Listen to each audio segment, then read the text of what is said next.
Hi guys, ayan, nagluluto ako ng Nagluluto ako ngayon guys ng espasol.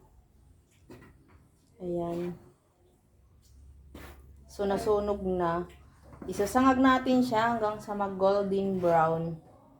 So babalikan ko kayo mga beshi mamaya kasi ito yan na yung mga i-post mga muna kasi matatagalan to post. So ayun na mga beshi ko, golden brown na siya. Ayan guys, nalaglag yung buti na lang yung pads lang yung nalaglag.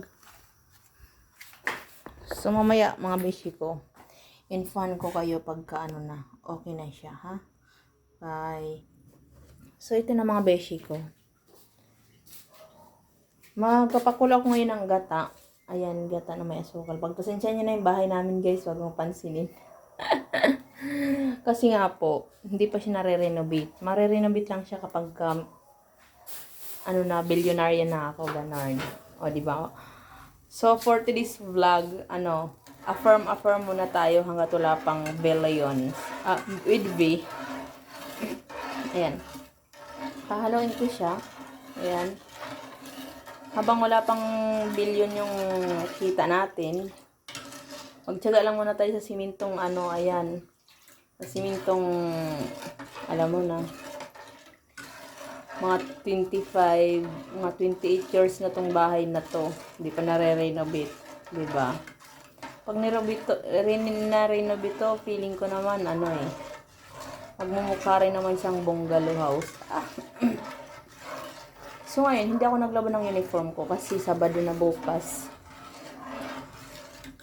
Tawag dito. Sabado na bukas, di ako na sa Linggo. So, ganito ang pagluto ng espasol mga langga. Papakuloyin yung gata. No? Papakuloyin yung gata. So, post ko muna to mga beshi ko. Mamaya na tayo magpintuhan. Pagluto na. So, ayun na mga beshi ko. Luto na yung ating espasol. Tawag dito. Wala akong pambalot. Dapat pabilog yun siya sa papel. Kaso, wala ko nun. So, dito ko na lang lagay. Lalagyan ko siya ng gatas na powder para maganda tingnan. Wait lang. So, ayan na mga beshi ko, ang ating finished product. Ayan. So, titikman na natin siya. Ganyan lang siya guys, pag bininta nyo. Kaso, binabalot to siya sa bond paper.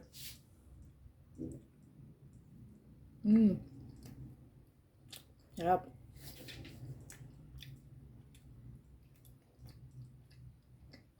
Grabe, sarap. Kaso matabang. Kulang sa sukal. Pero okay lang. So, ayun lang mga bishi ko. Bye-bye. Thank you for watching.